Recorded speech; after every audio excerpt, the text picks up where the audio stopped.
April 10, 1943. Naval Air Station, Quonset Point, Rhode Island. The teletype clattered out an urgent dispatch from Pacific Fleet Headquarters. Japanese night harassment escalating. Guadalcanal reports severe troop fatigue from sleep deprivation. Fleet demands immediate countermeasures. Establish night fighter capability as top priority. Lieutenant Commander William J. Widhelm reviewed the orders forming VFN 75. The United States Navy's first dedicated night fighter squadron, 18 pilots, 6 ground officers, 30 enlisted men. Of the pilots, only 5 had experience with instrument flying. 3 had trained in Corsairs. The remainder had flown nothing more advanced than SNJ trainers. What began as a desperate response to Japanese nocturnal raids would evolve into one of the most revolutionary transformations in carrier aviation history. Within 18 months, American night fighters would dominate so completely that Japanese aviators would risk near certain death in daylight rather than face the unseen predators controlling the night. The Pacific War had revealed a critical vulnerability in American naval aviation. Since August 1942, Japanese aircraft had refined a simple yet devastating tactic. Single aircraft, often obsolete floatplanes, would appear over American positions during the night. Pilots deliberately desynchronized engines to produce a distinctive thrumming sound, earning the nickname Washing Machine Charlie from exhausted Marines on Guadalcanal. Sometimes they dropped bombs, occasionally just flares. Often they circled for hours, engines droning, depriving thousands of men of sleep and degrading combat effectiveness. The Imperial Japanese Navy had realized early on that they could not match American industrial output or daylight fighter performance, so they innovated tactically, turning the night itself into a weapon. Japanese naval aviators underwent rigorous screening for night vision from recruitment onward. The best were assigned to specialized units flying aircraft that would have been death traps in daylight but became psychological weapons in darkness. Against this threat, American forces were largely defenseless. Army Air Force P-70 night fighters arrived at Guadalcanal in February 1943 but proved inadequate, their ceiling too low, radar primitive, effectiveness minimal. The solution came from an unlikely collaboration between Navy officers and civilian scientists at the Massachusetts Institute of Technology's Radiation Laboratory. Project Affirm, established in April 1942 under Commander Weg Taylor, worked to adapt British radar technology for naval aviation. The breakthrough came with the A/APS-4 and later A/APS-6 airborne intercept radars, marvels of miniaturization compressing shipboard radar capability into pods small enough for single-seat fighters. The AN/APS-6 represented a major leap forward. Operating at a 3.2 centimeters wavelength, it could detect fighter-sized targets at 4 miles and track them to within 50 yards. The system offered 2 modes: search, where targets appeared as dots on a 2-inch display showing range and bearing, and gunsight, which provided precise steering guidance for weapons deployment. Yet technology alone was insufficient. Flying and fighting in total darkness required a complete reimagining of tactics honed over decades of daylight combat. The first aircraft selected for modification was the Vought F4U Corsair. 34 F4U-2 variants were produced via field modifications at the Naval Aircraft Factory in Philadelphia and Naval Air Station San Diego, with radar housed in a streamlined fairing on the starboard wing. The cockpit was extensively altered with red lighting to preserve night vision,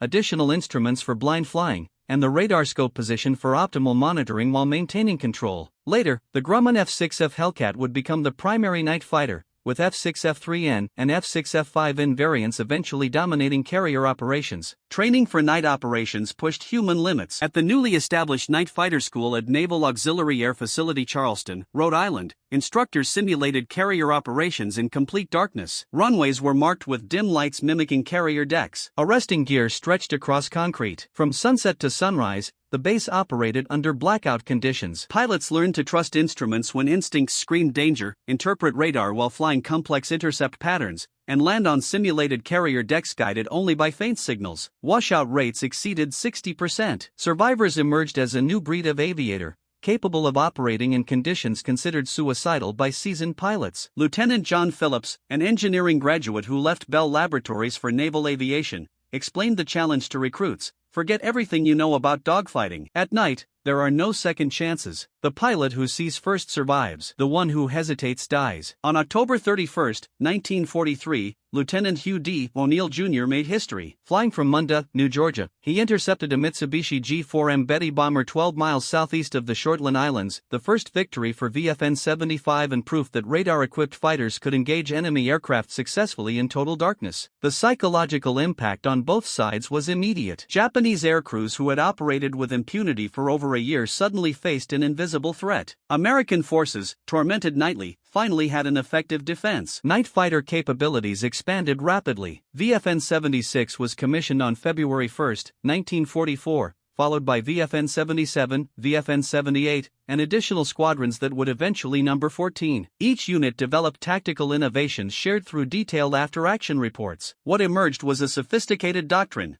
transforming night fighting from desperate improvisation into precise science. Lieutenant Commander Richard E. Homer, commanding VFN-101, demonstrated the evolution during the Marshall Islands Campaign. On the night of January 29, 1944, his squadron deployed from USS Enterprise flying F4U Corsair, the first carrier-based night fighter combat mission. Near Trow, Homer intercepted a Betty bomber using tactics impossible. Instead of traditional pursuit, he climbed above the target, using altitude advantage to control the engagement. When he dove to attack, the Japanese crew never saw him coming. The bomber exploded after a single firing pass, victim to technology and tactics. The Japanese could neither match nor counter. The technical challenges of carrier night operations were staggering. Landing on a pitching deck in daylight required exceptional skill. Performing the same task in darkness, guided only by dim lights and landing signal officer paddles, pushed pilots beyond normal human limits. Initial accident rates exceeded 30%. Barriers failed to stop aircraft that missed arresting wires. Crashed aircraft turned flight decks into infernos. But procedures evolved rapidly. Pilots developed precise communication protocols, calling out altitude and distance to maintain spacing without visual reference. Fuel minimums were established. Any aircraft with less than 200 pounds remaining would ditch alongside destroyers rather than risk a deck crash. Japanese attempts to counter American night fighters revealed the depth of their technological deficit. Intelligence reports intercepted by Fleet Radio Unit Pacific documented emergency conferences where senior naval aviators debated responses. Some advocated abandoning night operations entirely. Others proposed primitive radar warning receivers that might detect American fighters. But Japan's electronics industry, already strained by wartime demands, could not match American production. While Westinghouse alone manufactured over 2,000 radar sets, Japanese firms managed fewer than 50 airborne units during the entire war, most too unreliable for combat use. The transformation accelerated with introduction of the F6F and Hellcat in early 1944. More stable than the Corsair and with better deck handling characteristics, the Hellcat proved ideal for night carrier operations. Squadrons developed new tactics exploiting radar capabilities. Radar picket positioned fighters at specific points, creating invisible barriers through which no enemy aircraft could pass undetected. Hunter-killer teams used one fighter to track targets while another maintained visual lookout. Ship-based fighter directors learned to vector multiple intercepts simultaneously, stacking fighters at different altitudes to create impenetrable defensive screens. Commander Turner F. Caldwell represented the next evolutionary leap. A visionary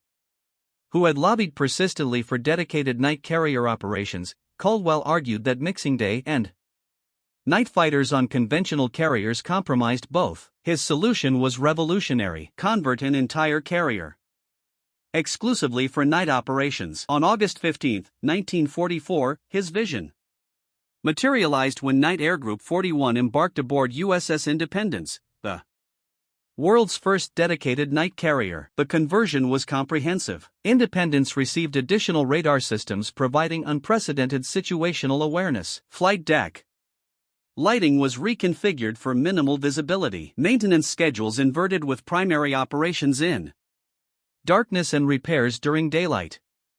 The air group OOP consisted of VFN-41, with 14 F6F Hellcats and VTN-41, with 12 radar-equipped TBM Avengers. Every aspect from crew training to meal schedules optimized for nocturnal operations.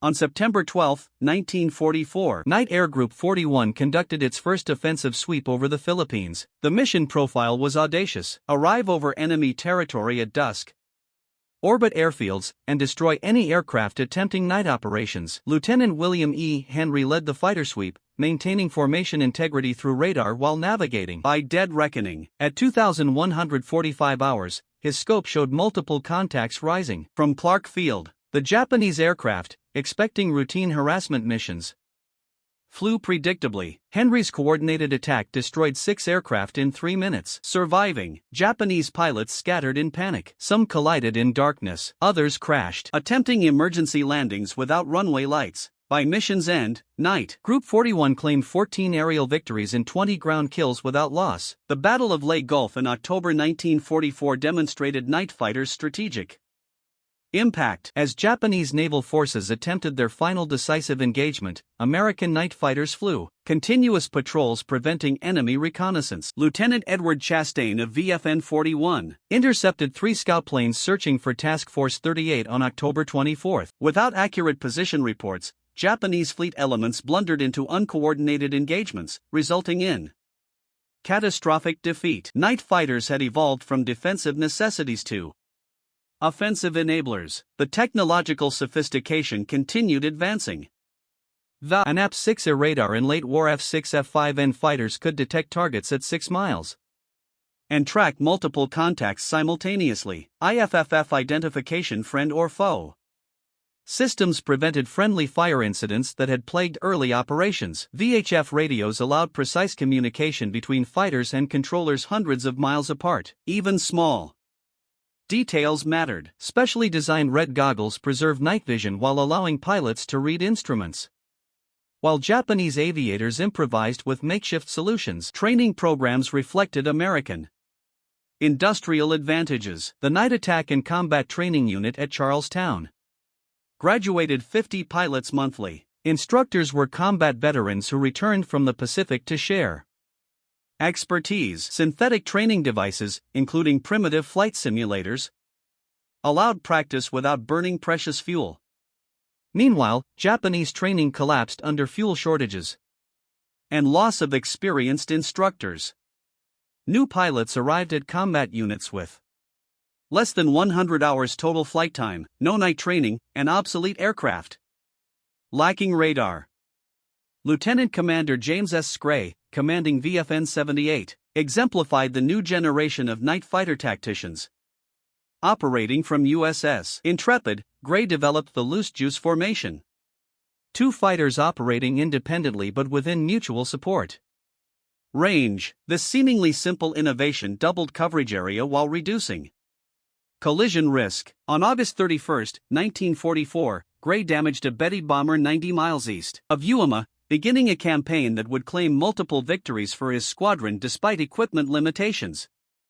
Of early radar sets, the human dimension produced extraordinary stories of courage. Lieutenant Robert Blackwell of VFN 91 became separated from USS Yorktown during a typhoon on February 3, 1945. With radar malfunctioning and fuel critical, he navigated by dead reckoning through turbulence so severe it repeatedly slammed him against the canopy. After 3 hours, he detected a faint radar return that proved to be his carrier. He landed with less than 5 gallons remaining. His aircraft so damaged it never flew again. Japanese pilots displayed equal courage.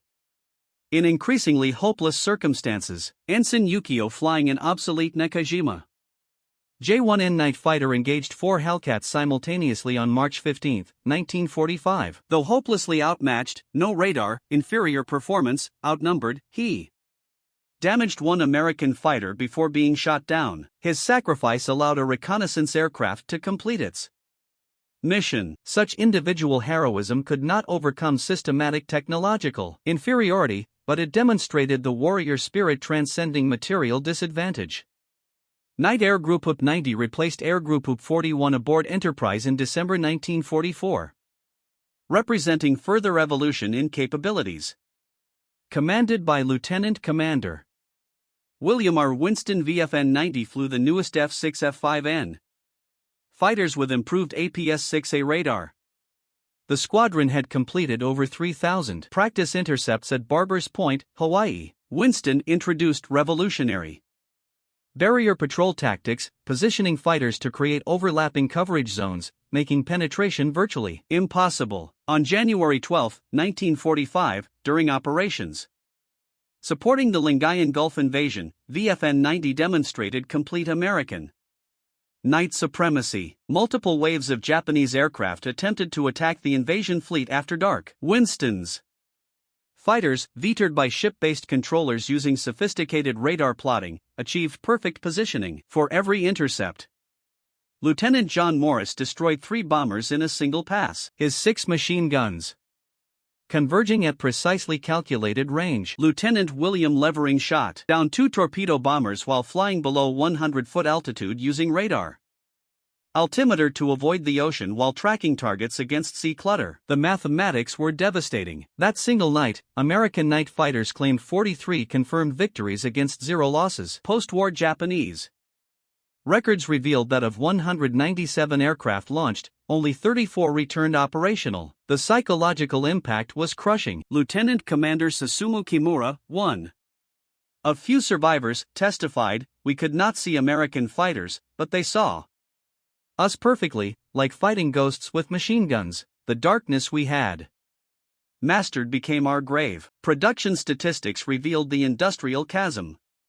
Between March 1944 and August 1945, American factories produced over 26,000 ASB radar sets and 2,000/APS-6 units.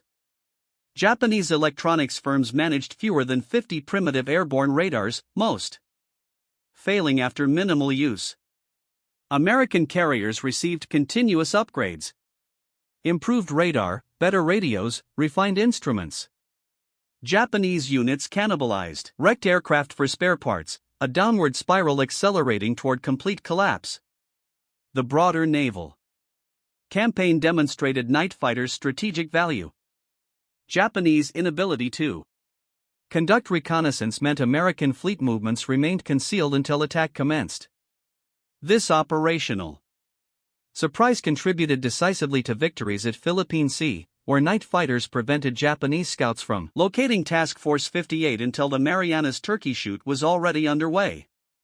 At Okinawa, continuous night fighter patrols rendered Japanese airfields unusable after dark, compressing enemy operations into daylight hours where they faced overwhelming American superiority. Maintenance crews deserve equal recognition for the night fighter revolution. Working in blacked-out hangars, they performed complex repairs by touch and dim red light. Radar technicians, a specialty created specifically for night fighters, troubleshot classified equipment without complete schematics. Their dedication achieved operational readiness rates exceeding daylight squadrons despite radar complexity. Chief aviation electricians made Harold Patterson of VFN 41 exemplified this dedication, working 36 straight hours to repair battle damage, sleeping beside aircraft between launches. Weather emerged as unexpected ally. Japanese doctrine emphasized clear conditions for visual navigation. American radar-equipped fighters operated effectively in clouds, rain, and fog that grounded enemy aircraft. Several major raids were disrupted not by combat but by weather that Americans penetrated while Japanese could not. The all-W weather capability multiplied effective operational tempo, allowing continuous pressure regardless of conditions. Communication technology proved equally vital. TBS talk between ships radio allowed fighter directors to coordinate multiple intercepts simultaneously. Data links transmitted radar information between ships, creating shared tactical pictures. Voice procedures standardized fleet-wide, reduced confusion and increased efficiency. The electromagnetic spectrum had become another battlefield where American superiority in electronics provided decisive advantage. Individual squadrons developed unique innovations. VFN 91 operating from USS Hornet pioneered intruder missions. Single fighters penetrating Japanese airspace to attack aircraft during takeoff and landing.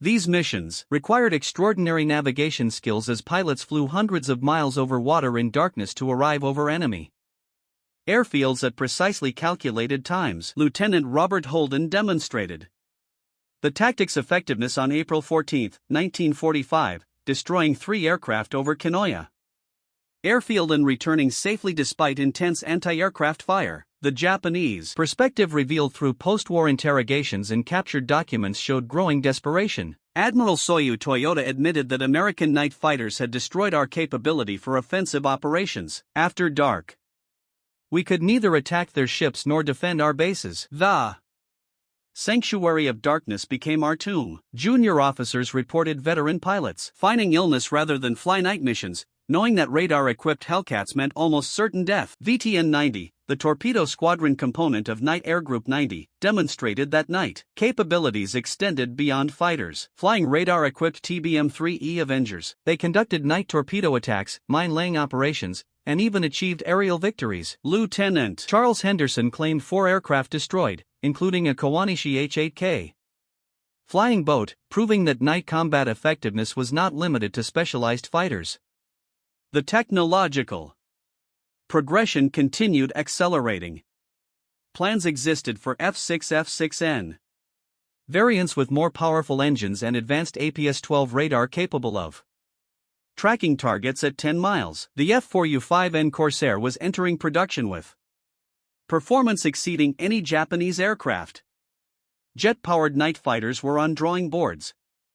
The atomic bombs that ended the war also ended these development programs, but the foundation for all future night combat aviation had been established.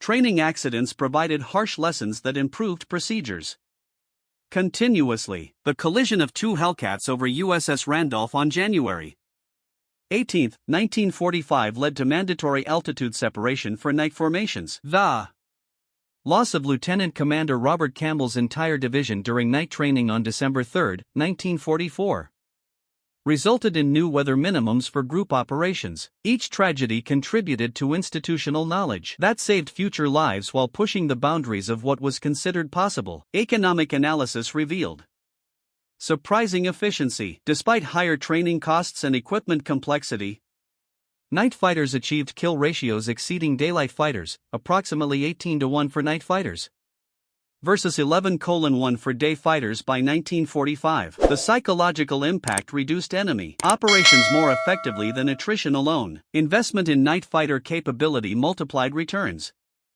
validating those who had championed the program despite initial skepticism and bureaucratic resistance. The cultural transformation within naval aviation was profound. Night fighter pilots, initially viewed with suspicion by traditional squadrons, earned respect through demonstrated effectiveness. Their specialized skills, instrument flying, radar interpretation, radio coordination, became mandatory for all naval aviators post-war.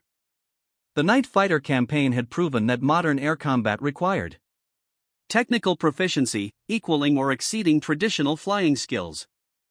The cowboy era of intuitive flying was ending. The age of the systems operator had begun.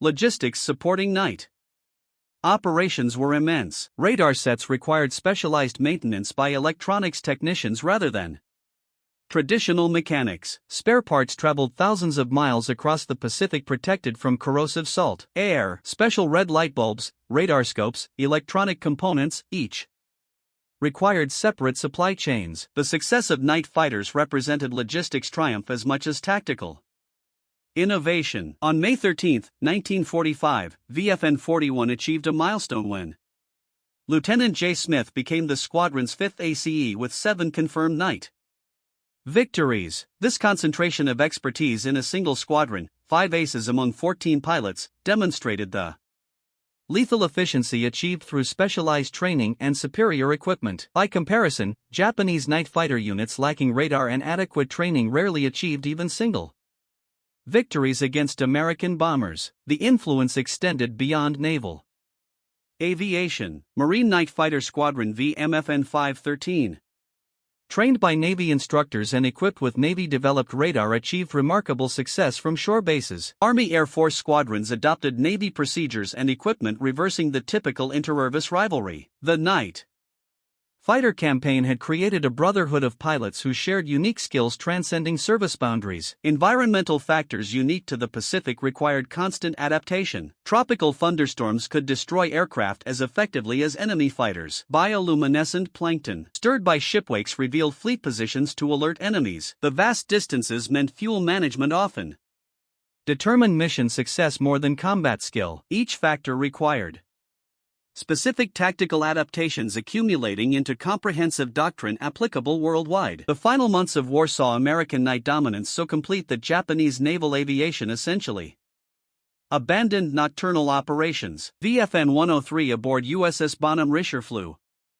patrols in July 1945 without encountering any enemy aircraft. None dared fly after dark. The transformation from helpless victims of Washing Machine Charlie to absolute masters of darkness had taken less than 2 years, a revolution in military affairs comparable to the introduction of radar itself. On July 29, 1945, Lieutenant Robert Holden of VFN 91 conducted what would be the final night fighter engagement of the Pacific War, intercepting a Yokosuka P-1Y reconnaissance aircraft attempting to photograph the invasion fleet. Holden pursued for 7 minutes through violent evasive maneuvers that would have succeeded against any daylight fighter. But radar maintained lock throughout, and his guns found their mark. The Francis plunged into the ocean, taking with it the last remnants of Japanese night aviation capability. Statistical analysis was staggering. Between April 1943 and August 1945, American carrier-based night fighters claimed 579 confirmed aerial victories against 32 operational losses, a kill ratio of 18-1. Japanese night operations, which had tormented American forces throughout 1942 and early 1943, had been so thoroughly suppressed that personnel arriving in theater after mid-1944 never experienced night attacks. The psychological warfare Japan had wielded effectively for 2 years had been turned against them with devastating efficiency. Post-war evaluation by the United States Strategic Bombing Survey concluded that night fighters had contributed disproportionately to the collapse of Japanese air power. By denying enemy forces the sanctuary of darkness, American fighters compressed Japanese operations into daylight hours, where they faced overwhelming numerical and qualitative superiority. The psychological impact was equally significant. Japanese pilots, knowing that neither darkness nor weather offered protection, suffered morale collapse, manifesting in increased accidents, desertions, and refusal to fly combat missions. Individual courage of night fighter pilots deserved special recognition. Flying alone into hostile darkness beyond help range required particular bravery. Unlike daylight fighters who could see threats approaching, night fighter pilots lived in constant uncertainty, never knowing whether the next radar contact was enemy or friendly, whether their next landing would be successful or fatal. The accident rate for night operations remained triple that of daylight throughout the war. Yet volunteers never wavered. Commander Caldwell's Night Air Group 41 exemplified this dedication.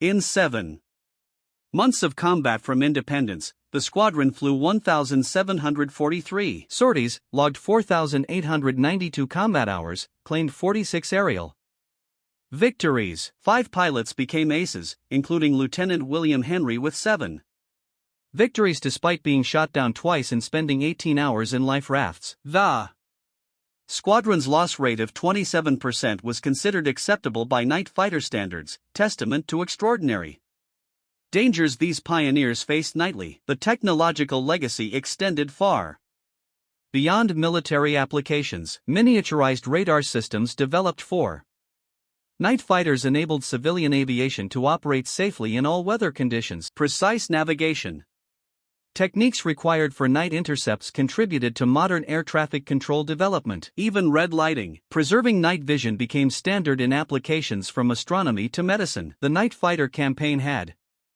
driven innovation benefiting all humanity. The broader implications for military doctrine were profound and lasting. Night fighting demonstrated that technological superiority could completely overturn traditional military advantages. The Japanese Navy had spent Decades developing night combat expertise, selecting and training personnel specifically for darkness operations. American forces starting from zero capability in early 1943 achieved absolute dominance within 18 months through superior equipment and adaptive doctrine. The lesson was clear. In modern warfare, technological adaptation trumped traditional expertise. Leadership at squadron level proved crucial.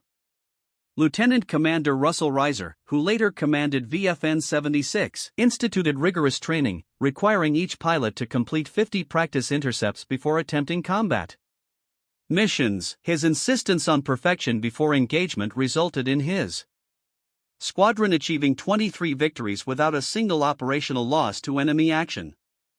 An unprecedented achievement in aerial combat. This emphasis on thorough preparation became standard throughout night fighter squadrons. The industrial backbone of success extended well beyond radar production. Grumman adapted manufacturing lines to accommodate night fighter variants without disrupting daytime fighter output. Specialized training aircraft were developed, including radar-equipped SNJ trainers with hooded cockpits for instrument instruction. Even seemingly minor components, such as luminous instrument paint, required industrial mobilization that Japan, constrained by limited resources and damaged infrastructure, could not match. The role of weather as a force multiplier for American night fighters cannot be overstated. During the Philippines campaign, monsoon conditions grounded Japanese aircraft for weeks, while radar-equipped Hellcats continued operations unabated. This all-weather capability allowed American carriers to maintain relentless pressure regardless of conditions, while Japanese forces remained paralyzed by weather that had traditionally provided operational pauses. The shift from defensive to offensive night operations reflected strategic maturity. Rather than waiting for Japanese raids, American night fighters hunted enemy aircraft at their bases. Operation Gratitude on July 25, 1945, saw 32 night fighters destroy 29 Japanese aircraft, 18 on the ground, 11 in the air, effectively eliminating night capability across an entire sector. Such operations would have been impossible without radar navigation and precise timing made possible by advanced equipment. Communication advancements proved as critical as radar. By 1945, American night fighters operated on 4 radio frequencies, one for ship control, one for division coordination, one for emergencies,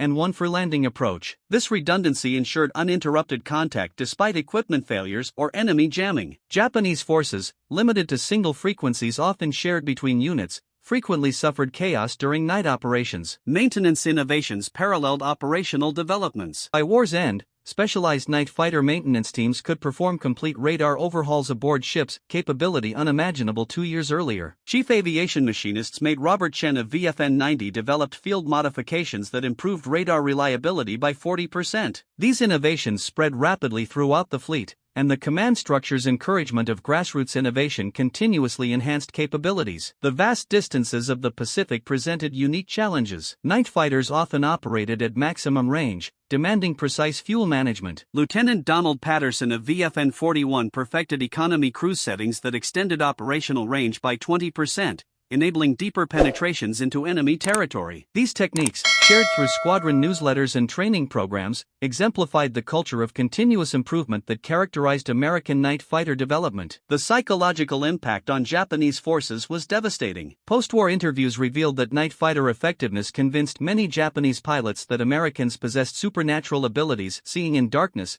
anticipating movements, appearing from nowhere. This mental defeat, beyond tactical losses, contributed to the collapse of Japanese morale. Technological superiority had created a mythology that defied rational explanation. Marine Captain Marion Carl, visiting Navy night fighter squadrons in 1945, observed, "The Navy has created something entirely new. Warriors who fight in a realm where traditional combat skills are useless. These pilots operate more like submariners than fighter pilots, hunting by instrument, striking without seeing their victims." It is both impressive and unsettling. The economic efficiency of night fighters validated the investment. Analysis showed each aircraft prevented roughly 50 tons of bombs from striking American forces, damage prevention exceeding the cost of entire squadrons. The preservation of sleep for thousands of personnel, allowing continuous combat effectiveness, provided improvements impossible to quantify but universally acknowledged as decisive. Final operations demonstrated total mastery. VFN 91's last combat patrol on August 14, 1945, flew over the Japanese home islands without encountering opposition. Enemy aircraft remained grounded rather than risk annihilation by invisible hunters. The transformation from victims to victors was complete. What began as desperate efforts to stop Washing Machine Charlie had evolved into absolute dominion over the night. The legacy shaped military aviation for generations. Korean War night operations built directly on Pacific experience. Vietnam's nocturnal campaigns employed procedures developed over Guadalcanal and beyond. Modern stealth aircraft, designed for undetected penetration of enemy airspace, trace their conceptual ancestry to radar-equipped Hellcats that first made darkness an American domain. The revolution begun in 1943 continues to shape aerial warfare today. Admiral John S. McCain Jr., reflecting on the campaign, remarked, "We entered the war unable to defend against even primitive night harassment. We ended it with complete mastery, so that enemy pilots preferred capture to flying after dark." This transformation, achieved in less than 2 years under wartime conditions, represents one of the most remarkable adaptations in military history. The human dimension remained paramount despite technological emphasis. Each victory represented individual courage. Pilots, alone in darkness, trusting instruments and training against every survival instinct, embodied extraordinary bravery. Lieutenant William Crawford spent 14 hours in shark-infested waters after a night engagement on his 23rd birthday. Lieutenant Robert Murray landed a severely damaged Hellcat blind after enemy fire destroyed his canopy and instruments. Even James Patterson caught the last arresting wire with his tailhook partially severed,